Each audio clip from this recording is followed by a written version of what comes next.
back to the Childhood Cancer Perspective, and thank everybody for sticking with me through all of these episodes and months as I have been sharing the story of our daughter. But one of the greatest things that I've been able to use this podcast and this platform for is to be able to share other people's stories, other people's journeys, organizations, families, and give them an opportunity to use an outlet that has zero censorship. So today I am going to welcome Alex to the show, and she's going to share the story of her son, Willie. So Alex, the floor is yours. So my son Willie is 4. He has battled hepatoblastoma stage 4, high risk, twice now. It began a couple weeks after his second birthday. We found a lump in his abdomen. We had already had previous concerns that were kind of brushed off as lactose intolerance before this. So we went to the pediatrician. She immediately sent us to our local children's hospital here in Temple. And we got an ultrasound, and within 1 hour, we got that diagnosis. They originally thought maybe neuroblastoma, but because of where it was located, which was his liver, and then metastasized to his lungs, she said hepatoblastoma. I immediately Googled it. Of course I did, and found out the survival rate for stage 4 was not great. He had a really rough road. We contracted some nasty virus. He lost 1/3 of all of his intestines, his small and large intestine. He ended up with an ileostomy bag on TPN, super sick for a long time. He came out on the other side. He was in remission for 18 months, and he relapsed in March of this year in his left lung. Treatment was shorter this time because his kidneys couldn't handle all of the chemo we were throwing at him. But he had surgery, we removed the tumor, and his AFP is stable for now. And I say for now because I never feel safe anymore. I think you hit on something that's really important is that, a lot of things, but that once this diagnosis comes down, that life for us as parents going through this and with our children is never the same. And a bruise is not a bruise. A cough is not a cough. From here on out, we always go to the worst. We always go to the end. My wife is like that. I tend to put up a little bit more of a wall and not let it in, but at the same time, fully realizing that it could be the worst thing ever and it could just be something simple, but you can't ever go back to that simple diagnosis anymore. Not at all. We have an older son who's been pretty healthy for the most part. And even with him, I'm like, why are you bruising? Or why are you coughing? Or I immediately get protective of William. I'm like, wait, are you sick? Do we need to be concerned? Because William still has his port. So we have to worry, if he has a fever, it's an immediate trip to the ER. Right. It's never something easy and simple. And from this point on, you're also at the edge of your seat.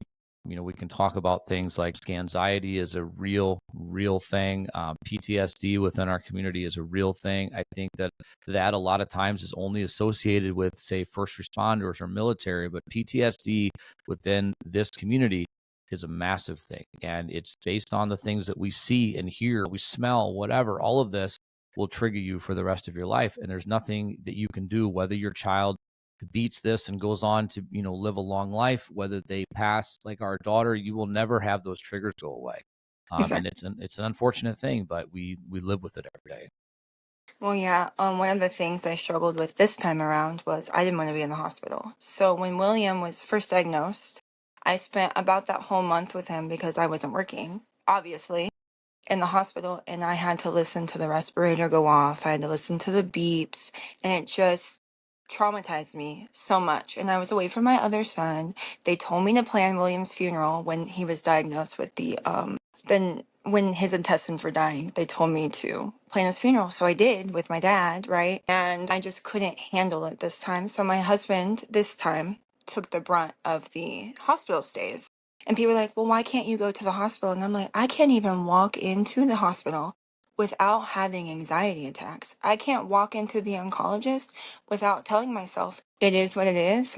You just have to give it to God and hope for the best. And if not, then at least you have a plan. And every time we go, I'm like, you're going to be okay. It's going to be okay. Because I don't know how else to walk into the office without losing it. And I can't lose it in front of William because then he freaks out. Right. It's, I know the same thing for us.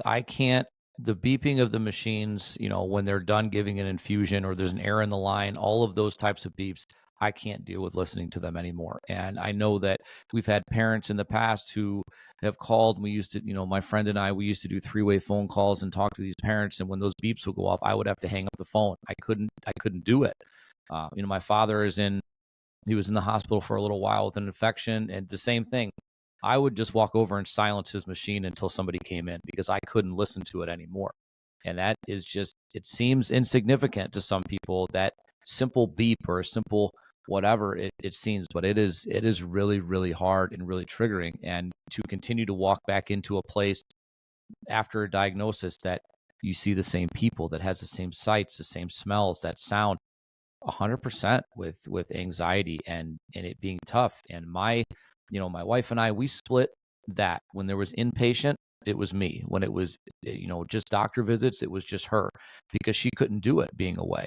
And not that I could do it any better, I guess it's just the role that I took on. And it's hard to be away from your family and doing that, but you know that you're doing it for the right reason. Yes. And I mean, Steven was really like a rock this time around. Like I couldn't handle any bad news. I was like, I'm out.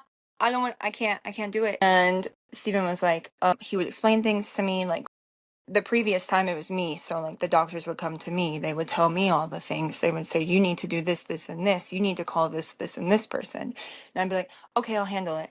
But this time around, like as soon as our oncologist was like, hey, it's back, and they had just lost a kiddo like a couple days before we had found out, and you could tell he was just like, I cannot believe this is happening. And I was like, I can't do this today. And he was like, and then we had to come home, and we had to tell our other son, and he was like, what do you mean it's back? And I was like, and he was like, but mommy, you can't leave me. I don't want to be left with my other grandparents. And that was another thing, like people didn't realize, like we had to juggle Edward, and we had to make sure our dogs were safe, and we had to make sure our house was maintained, all on top of being inpatient doing the surgery. I mean, Edward was in school this time. There was no, he can go stay with his dad for a couple of days while we're inpatient. It was, who's going to stay home with Edward and who's going to go with William? And no, everybody was like, I don't understand why y'all can't just give him to a grandparent. And I'm like, he's in school. He needs a routine. His life didn't stop because William is sick, unfortunately. I mean, we just have to do what we have to do, and a lot of people didn't understand that. Yeah, that is something that is difficult to get people to really realize when it comes to this type of diagnosis, this community, is that a lot of us have 100 other responsibilities that we have to deal with on a daily basis. Other children, we have two older daughters, we have other children, you have a house, you have a job, whatever. Life doesn't just give you a pass and doesn't give you a vacation when you're going through this with your child. Everything continues to go forward. The bills still come in. You know what I mean? The sun still sets and rises. Everything still happens every single day. You have to figure out a way to manage it all. And so I've said 100 times before, if you want to be supportive of us as parents in this community, you don't have to drop money on us. You don't have to do that. But you know what? Call up one day and say, hey, can I go do your grocery shopping for you? Can I drop off a meal? Do you just want me to talk to you? Do you want me to sit with your other child so you can take a walk around the block? Little simple things like that can mean the world. My wife and I didn't date or didn't go out on dates for the longest time after JC was diagnosed. We had a friend of ours that just came on our anniversary because we were just going to sit at home and sat with her for a few hours. Well, we went to the hardware store and walked around. We didn't do anything crazy, didn't go to dinner. We literally just got out of the house. And the whole time we actually felt bad that we needed to be back home. But you have to take care of yourself. And that's something that people don't realize, is that this is a full-time 365-day a year job that we don't get to clock out from. And the rest of the world doesn't just stop for us. Mm-mm. Yeah, that was one thing, So I started school again when William was in the middle of this last diagnosis. And I would come to the hospital with all of my college books, and I would just sit there and do work. And he would watch his tablet, or he would color, or, the nurses would bring him toys or whatever. And they're like, I can't believe you're going to school while this is happening. And I'm like, I was called, I feel like, to one day be a nurse. So that's what I want to do. And if one day William leaves me, I have that to fall back on, and I can take care of other kids that are like my baby. So I'm going to go to school and focus on that and not focus on the potential bad things. that could happen because, anything can happen. And I mentally am not prepared for the worst, but physically we are, right? But we never hope for that. But I told the nurses, I was like, I don't have a choice. My life will still go on. But if I'm a nurse, at least I will be able to help other families that went through what we've gone through and give that compassion that I wish we had on the bedside that maybe other nurses aren't willing to give or they don't understand. And then what really solidified it for me is I met a nurse at our hospital who had lost her son to neuroblastoma. And she was like, I went to school while he was battling. I'm so proud of you for doing this. It's such an amazing thing to do and to take care of these kids. And when you're a nurse and you watch these parents go through what you've been through, you can deliver that compassion that I don't think some of these nurses have. And I was like, well, if that's not God, I don't know what is. So I'm going to go to college and work my butt off and be a nurse one day and make Willie proud, whether he is here or not. Well, it is incredibly commendable what you are doing, and I've met several people actually that are doing this, and it's incredible to take everything that you're going through and realize how much you could be of help to other people and give back. And it and to have that ability, that bedside manner. Nurses and doctors that work within the pediatric cancer and pediatric parts of hospitals, I believe, are a different breed of people. But a lot of when you are able to go through something like this and you are able to see it firsthand, I think the compassion level and what you're able to give back is so much higher. So you will be an incredible asset to so many families and children because you've seen it and you know how you can relate to them versus just being that doctor nurse, that nurse patient relationship. They're not a number anymore. And far too many of us as parents or as our kids are treated as just a number. It's just a patient number. And to have that connection, I guarantee you, right now, you're going to get me to get upset now, but I guarantee he's already incredibly proud of you.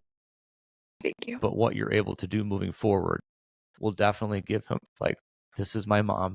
She watched me go through this. And all the time, all she was thinking about on top of taking care of me was how much more she could give back to the community. So he's proud now and he will continue to be. And from my side as a parent and from the community, right now I'll say thank you for doing what you're doing because it will be an incredible asset. Absolutely. No, I love trying to be as involved as I can be.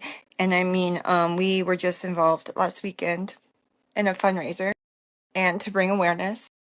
And I want to work with this lady even more. Because we've been trying to get our local school district to do like gold games. Because, of course we do the pink. But our local school district hasn't done gold games, which is insane to me because I've known multiple kids that have come through our school district that have had cancer, that have passed away from cancer. And I was like, I want there to be more awareness because we're a military community. We're not military ourselves, but we are military community. And there's so many kids that, get diagnosed and these parents don't know what to do. They don't know where to go. They don't know who to call. They don't know who to talk to. And I feel like that was one of the things that was super isolating for me when William was first diagnosed was I got on TikTok and I was like, I don't know anybody. I don't know who to talk to. So I just started posting. And then, of course, I met all of you guys. And I was like, wow, finally, I've met people like me. And then I've met like Amanda and Shelby and Lauren. And I was just like so grateful for all of them, especially this time around, because I was not handling it at all. Like Steven handled, everything, which I was grateful for because mentally, like I think I'm still processing the first time. So mentally, I'm still struggling and I still can't handle anything. And he's like, well, I'll just handle it. You go hang out with Edward. You go do your homework. Go walk the dog. Do something that is not cancer. But of course, in September, I'm like, childhood cancer awareness facts all month. But I've been working with that lady and I'm going to try to go to a school board meeting and just see if we can try to do something. Mm-hmm. because it's just not mentioned. I mean, the school districts in every other town next to us do it. Why can't we? Yeah, that is a constant struggle to get any of that type of awareness out there and to get people to listen to what you're saying. It is, and I will say, I did not come up with the term. This is the community of that, but pink washing is a real thing. I did not come up with that. That was said to me by a breast cancer survivor, and they were sickened by it. I get the marketing, I get the awareness, I get the funding 100%, and I'm behind that community 100%. Absolutely. As a matter of fact, I really believe that the pediatric cancer community and the breast cancer community need to work together to raise awareness and raise funds. And I'll tell you why, especially my daughter, okay? She was a girl. Girls are way more susceptible to developing breast cancer later in life based on the treatments and cancers that they have now. Exactly. So we are connected in this. So we need to be working together, not looking to drown each other out. September belongs to the kids, 1,000,000%. And if you want to raise awareness for other things, that's your thing. Do that. But don't drown us out and give us the opportunity to be that same level, every single year, instead of us begging and pleading for you to do something with us, because we know that the NFL, the MLB, all these are all going to turn pink, right, in October. We know that. But what's going to happen in September? Nothing unless we do something about it. We're not going to get those proclamations from our governors or our mayors unless we call their offices. We're not going to get the gold White House unless somebody's in there that you can get them to actually listen to what you're saying. And you don't get the blanket proclamation that, as far as I'm concerned, means nothing, because they don't talk about it afterwards, right? And this is the thing that we need, is that when we're begging and pleading for people to listen to us, it's not because we feel like we're left out. We're left out of this entire fight, but yet we're here. And pediatric cancer is extremely prevalent in all of our communities. I challenge anybody to walk to 10 houses in your community and not find somebody that's affected by it, either personally or they're connected to somebody. And you'll find at least one, I guarantee it. I agree. And that was one thing that really bothered me, especially, I don't know why it really bothered me this year, but I found pink in Walmart in August. And I was like, okay. And then, so we had the fundraiser last weekend. Apparently, there was a fundraiser for breast cancer awareness the same weekend. And I was like, it's September. And unfortunately, there is a lady in our community, I'm not going to name her name, who runs a foundation for breast cancer. And that's great. And I love it. And I'm so proud of her. But she does a 5K for breast cancer awareness every September. And I get so mad. And my husband's like, get off the Facebook pages, because I want to comment and I want to say something. And he's like, Alex, don't do it. Like, it's not going to be good. Like, that community is much more prevalent than ours. And I said, that's the problem. They're more prevalent than ours. And it makes me so mad because I've watched so many little babies pass away from cancer. When is it enough? Why do I have to keep screaming from the rooftops? I know it's sad. I lived it. You've lived it. We know how horrible it is. That should make you give a shit more. Because I'm tired of screaming at y'all to give a shit about our kids. And I'm tired, but I'm gonna still keep fighting, because Willie deserves better. JC deserved better. All of our kids deserved better than what they got. And it makes me so mad. I'm gonna get on my little soapbox. I can't even watch. I don't watch TV. I can't watch commercials this month. It just makes me so angry. And this year it made me more especially angry because, I didn't think William was gonna relapse. We did the clinical trial. We did all the things we were supposed to do. We kept him on his meds. And then, in January, his AFP started rising, and Dr. McGregor was like, I don't want to worry you yet. And I was like, okay. And then, of course, in March, it like tripled, and he was like, we need to worry. And I was like, okay. But, we didn't think. We were so close to the 2-year mark. We were so close to less blood work, less pokes. And then, cancer said, hey, I'm back. And I was like, what? Yeah. And No, when I, is it? no, what I agree with you. I agree. I 100% agree with you. And when will what we're going through or our kids going through be enough for you to put it out there and actually hear? I've always said that I don't want people to understand what we're going through in the sense of and feeling those feelings of how we feel. I don't want that to be a thing. I want you to realize that we are people. These children, without them here, there will be no future. There will be no anything that you're fighting for right now. There's not going to be anybody to be a politician, to vote you into office or vote you out. There's not going to be anybody to run major corporations. All of that is going to be gone. No doctors, no future pilots, no anything if we don't save the community now. And so when we're walking, going to capitals, going to the mayor's office, whatever, knocking on doors, and we're being told that you have other events scheduled that day, so you can't meet or you can't come to our event, you can't do this and that. What is more important? Because every single politician, I promise you, if I sat here and made a montage, I could go Republican, Democrat, Independent. It doesn't matter to me. None of that stuff matters to me.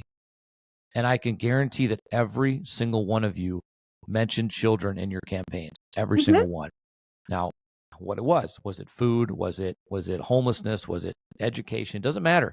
You mentioned kids, which means at some point you either gave a damn or they were nothing but pawns to you. But they're not pawns to us. They're our children. They're our future. And January 29th, 2020, we were not cancer parents. January 30th, we became cancer parents. And from that moment forward, we fought for 520 days until our daughter passed and gained her angel wings on July 3rd, 2021. From that moment forward, I have made it a mission to make everybody's life hell that does not want to listen to what we're saying and let you know how significant we are, our community is, our families are, and every single one of these children out here. This is why we do this. This is why we run a nonprofit. This is why we go to DC. This is why we host this podcast, why we're on social media, why we're doing everything. Not because I want accolades. I don't have any awards on the wall and I don't want them. I just want a better future for our kids. I want JC to have survived. I want Willie to survive. I want them to go on and be great and huge impacts on the society and do amazing things. Every single child that is diagnosed with cancer, if they pass, they lose 71 years of life. 71 years.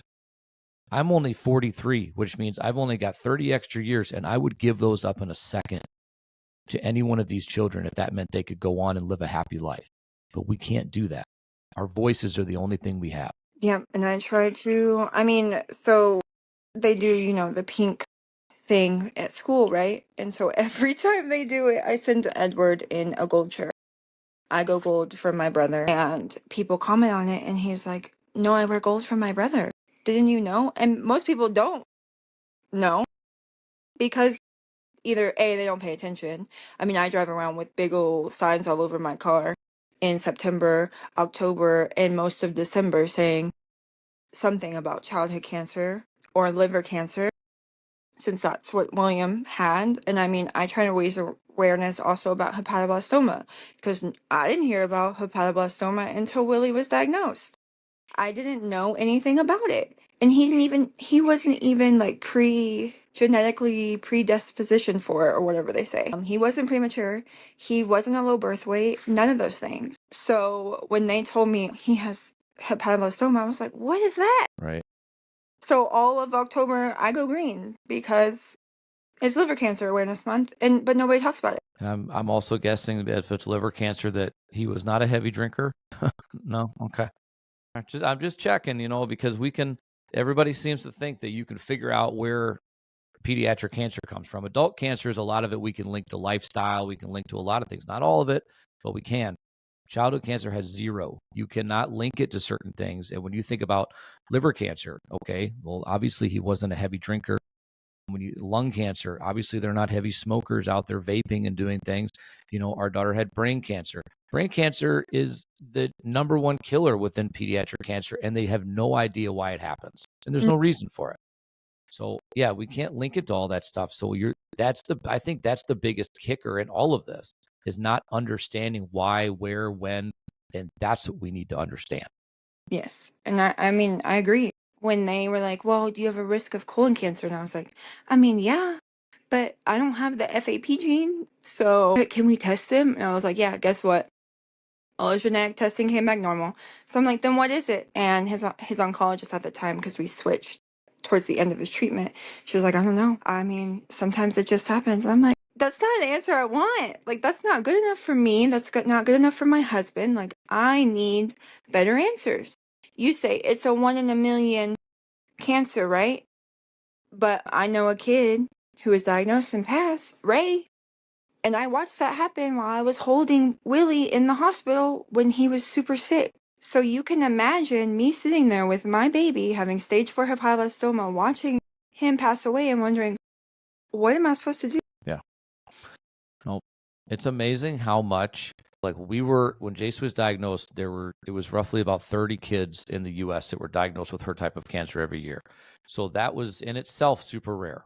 Mhm. But it's amazing how quickly through social media we found a dozen other families with the same type of cancer across the country, and at different levels, different stages. Some since then, some have passed, some are thriving. There's no rhyme or reason. But what I will say is that there's also zero protocol for a lot of these types of cancers. And no one family that we have met has ever had the same exact protocol. In fact, the same exact drugs that our daughter Wow. used. It is very much dart at a dartboard, and they hope for the best. And all we can do is keep screaming and yelling for clinical trials and for people that will do things that will make a difference in the world. But that's us as parents, as advocates that are carrying the weight of the world of all this research. We're the ones going into the doctor's office saying, hey, can you try this? Can you try this? Hey, can you do this? We're reaching out across the country for second opinions or looking up, research papers. Like, that's not our job. But we No. become the doctor, the scientist, the researcher. We become all of that, the nurse, and we don't get to clock out at the end of the day. And as a matter of fact, I had an argument with somebody a few months ago on social media because I flat out told him that I feel like I'm smarter than doctors, and he thought I was crazy. I said, I'm not smarter because I'm book smart. I'm smarter because I lived it every single day, because we don't get to clock out and go home. Nope. You know what I mean? Like, you're doing it every day. So yeah, you learn. Your children at 3, 4, 5, 6, 7 years old can recite to you their chemo drugs. That is not the type of vocabulary they're supposed to have at this young age, or No. what it makes them feel like, Exactly. and that's horrible. I mean, and you're to the point where as a parent, we had to make a joke out of the fact that when our daughter was given methylene blue to counteract the side effects of ifosfamide, we had to make a joke about how it changed the color of her pee. And when it was no longer bright blue like neon, that's when we could go home. We shouldn't be playing that type of game with our kids. And that's what we want you to understand. But I had to ask my wife for permission the other day, and she said no. I have pictures on my phone that I can release on the internet that are not happy and that are Yeah. not good and that are not safe for work. And I said, do you think this is too far? And she said, yes. So I didn't do it. But if you want to see the true, real side of pediatric cancer that isn't in a commercial with happy kids smiling, I promise you we can all share that with you, and we will bring the strongest, most intense man to his knees. Yeah. I have pictures of William that are absolutely horrific. And I mean, when my dad is the strongest man I know. My rock solid foundation during this whole journey. When he saw William, he was crying. My dad has never cried in my life. I've never seen that man cry until that day. And then he went outside with me and we planned that little boy's funeral because they told me I had to. And my dad still has the plans in case something happens, because I know mentally I will never be able to do it. But he has the plans and I know that he will handle it for me. So that's why he has it. But I mean, that's a testament to the journey itself. And I mean, people were like, why are you so strong? And I'm like, do we have a choice? I'm out here looking up all the side effects of William's chemo. I'm keeping track of every single chemo dose he gets. I'm keeping track of every hospital visit of all his medications. I mean, I don't have a choice. This is my life. This is what I have to do to make sure, hopefully, my child survives. And I'm gonna give him his medication. I'm gonna do what I have to do. And he's gonna cry because he wants to go home. And I want to go home too. We just gotta do what we gotta do. And I mean, his last cycle, it was 3 days of intense chemo in the hospital. And they sent him home. He was pretty sick already. He was puking. And I woke up every 8 hours and gave him Zofran, and that was the only way I could keep him from not eating. Because if he was not getting his Zofran every 8 hours, then he was puking and he'd be like, I'm not eating anything, and then he would throw up more because he was on magnesium and potassium to keep his kidneys functioning. And I'm like, I don't know how people do this. And I mean, I've done it with an ostomy bag and TPN, and that was horrible. But like, this is worse because I felt like these last cycles he did were horrible on his body. And I mean, he got doxorubicin last time, and I feel like it was worse this time. And I told our oncologist that, and he was like, it's because, you had 18 months of a break, but that's not enough. And we're pumping him full of chemos, hoping they work. We don't know if they're going to work. Right. Yeah. It is a hope and pray with this. I know with cancer in general, but with kids, it is a hope and pray.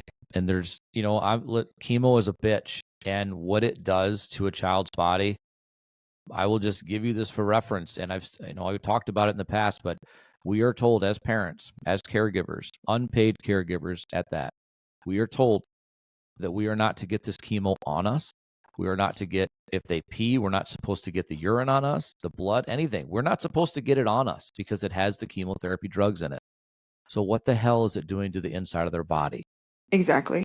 So that is the reference I want everybody to understand. We are absolutely, and if you've ever seen a nurse, if you've never seen it, you know what? I probably have some pictures that I can show you. When they come in to give these chemo drugs, they are dressed like it is the outbreak.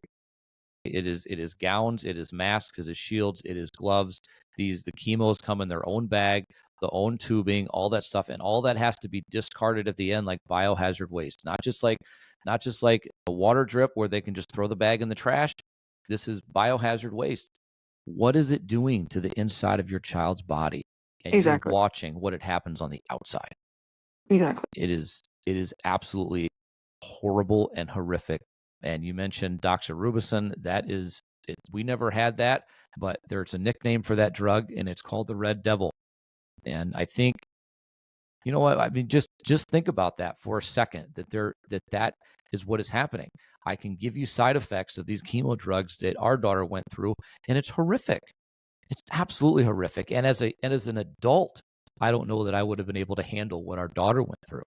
But these kids, the fact that they can wake up and smile at you and they know that you're there for them, they don't understand a lot more than we give them credit for, but they also don't understand why is this happening to me, but they still smile and they still give us that genuine heart that they have. And God, do we need more of that in this world right now is these kids. If anything else, that's why we need to save, because we need those genuine hearts in this world right now to save us from everything. I agree.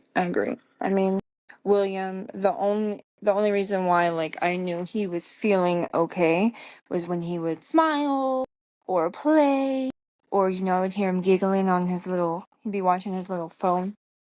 And he'd be giggling and I'd be like, okay, he's okay. But like this second he stopped, or like he was too tired, or he didn't want to play with, we got a dog in February, and if he didn't want to play with her, I knew that he would, like, we were getting sick, or like he was experiencing some of the side effects. And I mean, the doxorubicin, we have to have echoes every year because of that. He got cisplatin, so he has hearing loss, and I mean, he's basically deaf in his right ear. So now we're looking at hearing aids, and I just switched his audiologist because I didn't like the one at our local children's hospital. But I mean, we're looking at hearing aids. We're trying to get him in pre-K. And I'm like, if we put him in pre-K, how long is he going to be there? Like, do I need to worry? Will he make it through the year, And people don't understand that. And I mean, we had a lot of friends not make it, like, when he got re-diagnosed. I don't know of many people that still reach out, that are our friends, that are not involved in our cancer community, have healthy kids, because I don't know if they want to understand. And I don't know if something did happen, I don't know if they want to be around. Yeah. I think there's, and I don't think maybe it's real to an extent, but I think there is a common misconception that somehow cancer is contagious, and also that maybe the reality of people being around that it shows them a reality that they don't want to understand, because yes, it could be you at any freaking day, because it doesn't discriminate. And because we don't understand it, it doesn't matter if you're living next to a pond or under a power line. Okay. None of this makes any sense or connection. And so, yes, the support level is very, very, very high in the beginning. Diagnosis phase, people, you damn near, it's like when you have a child and everybody wants to come and visit you and see the baby, they're around. Come a few months in, or even if your child ends treatment or passes, the support level will dwindle very quickly. And it's because people either don't know how to talk to you, so they feel like ghosting is the best thing, which is the worst thing you can do, or they are just they don't know. I think they feel it. That reality of it is, it could be my child, and if I distance myself from this, I won't have to see it. But that's what we're trying to change. It's because so many people can just turn their backs, shut their eyes, and assume that it doesn't happen. But when it does happen to you, the first people that you're going to run to are the ones that told you. You know what I mean? Like, we don't want this to happen to you. You know, we don't want you to go through this. But you got to realize that it's a true possibility that at any point it could happen. And you know what? It's, all of these social media doctors that tell us that it was the food we fed our child, or it was the vaccines that they got as children, whatever your case is. No, it's not. And the fact that that's what you want to hang your hat on, or that we even asked you for that advice, which we didn't. Exactly. Just be good humans, and just and try to listen to what we're saying, and understand that we just want the world to know that our kids are going through this, and that there's hundreds of thousands of kids that are going through this every single day, and they just need your support, but they need you to listen to what we're doing, and step out of your box for a second, and don't disappear. You know what I mean? And I've said this, and it goes this both ways. Whether your child passes or whether your child hits that 5-year mark of cancer-free, after that point, either one of those points, that's when we need your support the most.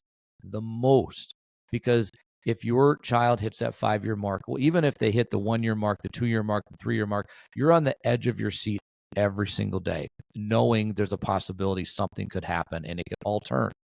If we have family, or we have friends, they've had children that have stable tumors for years, and God bless, I hope that they stay that way. But there's always a chance that something goes wrong. And then, you start that timer over again.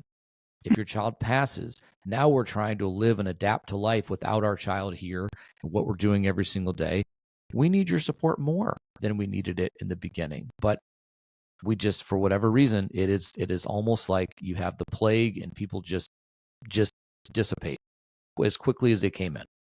Yes, I agree. I mean, when Willie was first diagnosed, of course, everybody showed out. But I mean, I was really skeptical of, number one, letting people around us, and number two, accepting that help. I just have a hard time with it. It's just me as a person. I'm the oldest daughter, if that helps explain anything. But, I always relied on my dad, and I always asked him if we needed help. I could always ask him. And then my mom has been a super great supporter. We're so lucky that we live within a very close distance of all of, like, my dad lives an hour away. My mom lives literally right down the street. My brother's an hour away. It's super nice to have all that family super close. And then Steven's, like, brother and sister, they have kids and they're super helpful with us. But I mean, like, friends, don't see them. I have like 2 friends, and I mean, they come around, and that's it. I mean, and I understand. I know it's hard. And I know people didn't realize that childhood cancer looks how it looks, but that's why I never shut up. Like, I'm gonna tell you what it looked like. I'm gonna show you what it looked like, because these little commercials don't show you anything. I'm not happy. William's not happy. He's not happy going to the hospital. I mean, he's happy if he gets to see his favorite nurse. That's it. Other than that, he doesn't want to go. He doesn't want to get a poke. And I knew it was normal for him to get the poke when he sat there and didn't move. Yeah. And I was like, that he shouldn't just, he has ADHD. He doesn't sit for anything, but he'll sit for his poke and he'll be just fine. But that's when I was like, why is this normal for my baby? Why is this okay? Yeah. And I mean, I don't stop talking about it. I've never stopped talking about Willie's journey.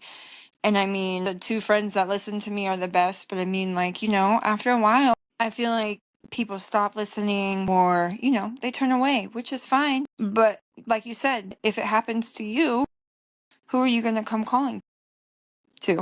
Me. Yep. They'll reach out for help. They'll reach out for, understanding or what's going on or how we can, that kind of stuff. And the reality is we're good enough people that we're going to be there for them, right? We're going to provide that support and stuff like that. But you have to kind of step outside your comfort zone. And in today's world, especially, you have to be nice to people, because it doesn't matter where you're at in life, where you work, where you go to school, where you do your shopping, whatever. You are always probably no more than a couple feet away from somebody that is having the worst day of their life. And Exactly. it could be this. It could be pediatric cancer. And pediatric cancer is something that I didn't know was as prevalent as it was until it happened to us. I grew up watching those damn commercials thinking that's horrible. I can't even imagine what it would be like to be a parent going through that with their child. And then to come on the other side of it and say, that commercial's bullshit. There is nothing about that commercial that is true to anything that we went through ever. There was never a time when she jumped up and down, was excited to go to the hospital. Never a time when she was, running around and playing. No, the only time she was excited was when we had to go for testing and her sister came with us to a hotel to stay overnight, because then they could hang out and they could laugh and play and stuff. But physically going to do testing, echocardiograms, to do lumbar punctures, and to do, when you get your port access, the size of the damn needle It's huge. is ridiculous. And the first time I saw it happen, they missed and they had to go back and do it again. And it's unreal to watch your child go through that. And the first time I saw them physically during the chemo treatment put her to sleep with propofol, I had not seen that happen. She's sitting up on her tablet. They gave her the propofol and it was instant. And she fell backwards onto they're with her, but it was like night and day. And they looked at me and they said, we probably should have prepared you for that. I said, yeah, probably, because it scared the hell out of me. The sights and sounds of pediatric cancer, I swear to God, would absolutely floor anybody. And I wish to the heavens, I don't say their name on here. We call them the commercial people. Everybody knows who we're talking about. Yep. I wish to the heavens that they would just show the truth. And I've also said this is the first year, 2024. This is the first year that I have ever seen them do it where they do a story and then they fast forward to 2 years later and tell you that child passed away. They always make it seem as though they save everybody. Childhood cancer is under control. The survival rates are going up. No, I will tell you this. Here's a statistic and you can roll with it. They produce, and the government will produce, an 80% survival rate for pediatric cancer. What that really means is that you will survive for at least 5 years.